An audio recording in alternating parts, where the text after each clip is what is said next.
There's one He-Man episode from Season 1 which I've steered clear of, and for a relatively good reason. The episode is Game Plan and features an original villain called Negator.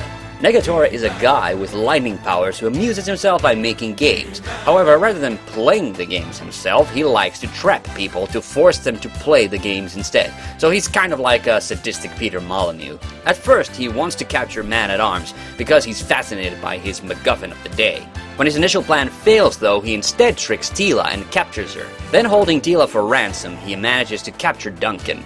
And then when He-Man and Ram-Man go after Negator to rescue Man-at-Arms, He-Man and Ram-Man get sent into Negator's sinister game. He-Man and Rammy manage to navigate his sinister game labyrinth, and Negator goes out rather unceremoniously. Now obviously this episode was lampooning itself on the rising trend of video games, and at least I can say it had a relatively original take on the concept, but before I say anything else about this video game theme, which is indeed the only reason I'm bothering to review this episode in the first place, let's take a look at Negator. You may have noticed that he is indeed an original one-off villain who wasn't featured in my top 10 standalone villains list, and there's a good reason. He definitely looks villainous, and Alan Oppenheimer luckily decided to voice him with a deep, menacing voice rather than the screechy alternative.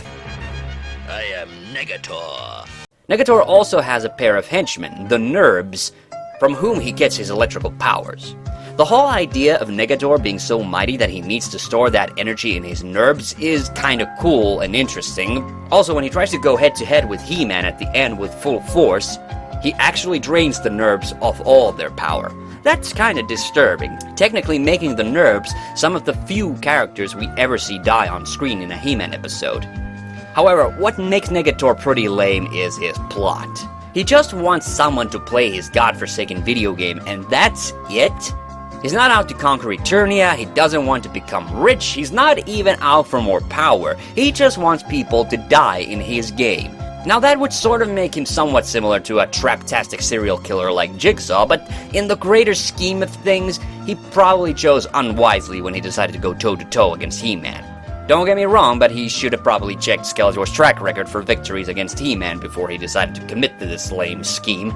Also, I love it just how easily he tricks Teela. He's just wearing a guard's uniform and makes up some vague story to get Teela captured off screen. Yes, we never actually see him capture Teela, or Man-at-Arms for that matter. Not that it would be so prudent to the storyline or anything, but then again, it's about some sadist evil video game, so where the hell was I even going with this? I mean, it's cool that we get an original villain instead of Skeletor, and he seems to have his evil villain game on maximum with creepy technology, but why is an evil tentacle cloud about to trap He-Man? I'd feel compelled to make some tasteless joke about hentai or something, but honestly, tentacle beasts are so commonplace in Eternia, that would be more than a little redundant.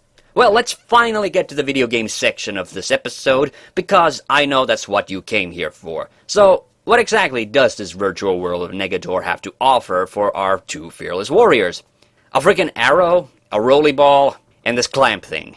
I mean, literally, a freaking arrow. Not even one that you shoot from a bow or anything, just a literal arrow that you could probably use as a road sign. Maybe my expectations were a smidge high for the He-Man writers to come up with anything interesting about video games. I mean, it's not like they were going to run into Pac-Man. That's ridiculous. Everyone knows Hanna-Barbera made the Pac-Man cartoon. No, I did not make that up. This is a real fucking cartoon. I wish I was joking.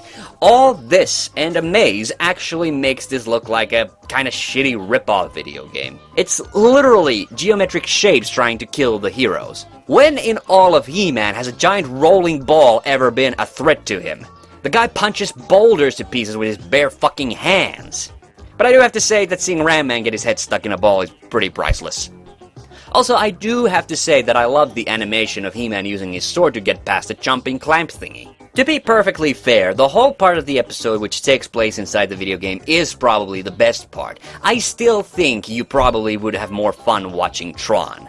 Also, I have to say that I'm pretty disappointed that Negator just disappears at the end, and we never see him again.